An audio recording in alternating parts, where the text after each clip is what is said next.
So welcome to video number 2 of this 3 video series. If you didn't see the first video, just watch it after this one. But just to quickly recap, Masanosuke Ono is a Japanese wrestler. He's only 20 years old, and he just won his first world title. He beat the reigning world champion to do it, Vito Arujau. He also beat a 3-time world and Olympic champion from Russia, Yuguev. And his primary attack, which is what video 1 covers, he always uses a left-handed collar tie to then do his attack.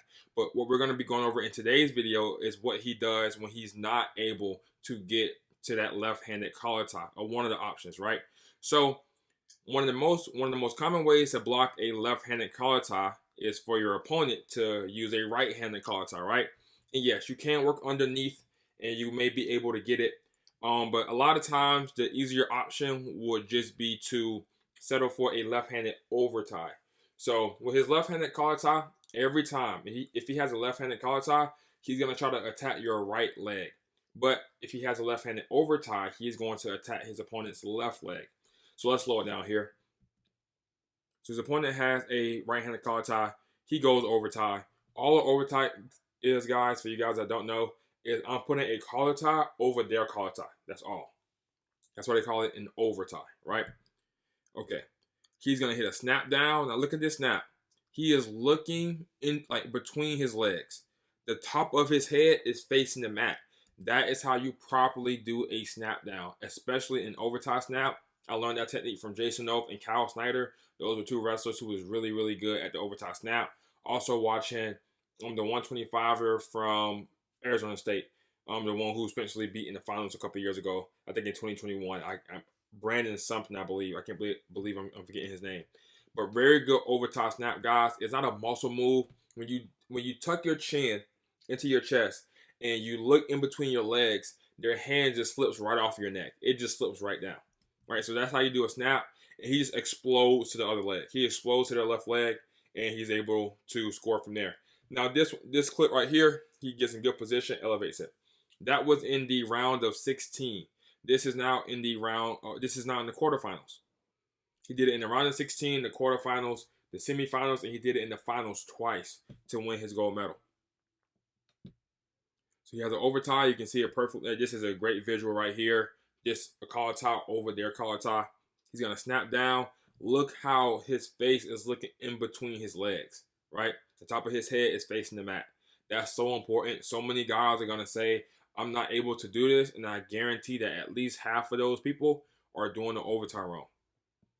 Because it's not as, I would say, nuanced, or not even nuanced, because the primary attack that he uses isn't nuanced. He does the same exact thing every single time. But this one is a lot more basic than the primary attack.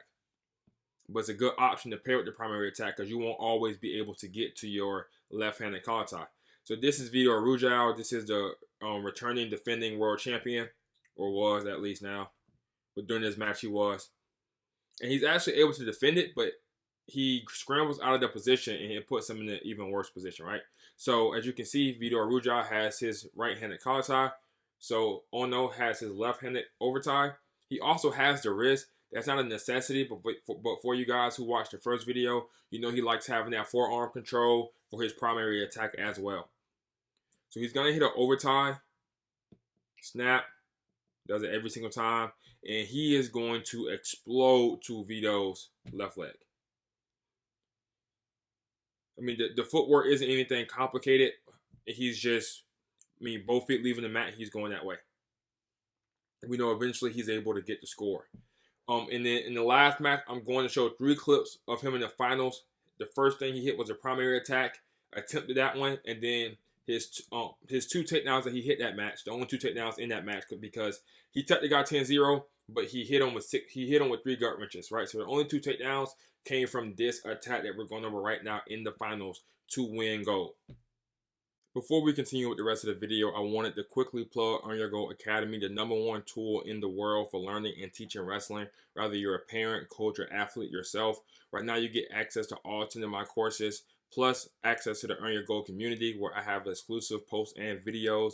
Just to give you a look into what made Earn Your Gold Academy so different is that when you click on these courses, you have me showing a move myself, like any instructional, but you also get videos of these techniques being used against and by the best wrestlers in the world. Also, underneath each section, you can always leave comments, questions, just in case you want anybody can answer, not just me. So I have 10 courses right now. I plan on adding 2 more in the future, a bottom course as well as a duck under course. You also get exclusive access to the Earn Your Gold community, where you can post in there, I'll post in there. I have exclusive videos. Everything is organized in there. I have grappling because I have so many jiu-jitsu guys who support the channel. Thank you for that. I'm gonna have exclusive videos. Let's say you want to learn more about top wrestling. I have tags as well to keep everything nicely organized. You can see every single post I've made about top wrestling. So I hope you guys check that out. It's a one-time payment of $100. No monthly fee, no yearly subscription. I know you guys will enjoy it, and let's get back to the rest of the video. So as soon as the match starts, he gets his left-handed collar tie. I mean, as soon as the match starts, and he hits his primary attack to his opponent's right ankle, right? But his opponent, he gets in really deep, elevates the leg, but his opponent is able to scramble out of it.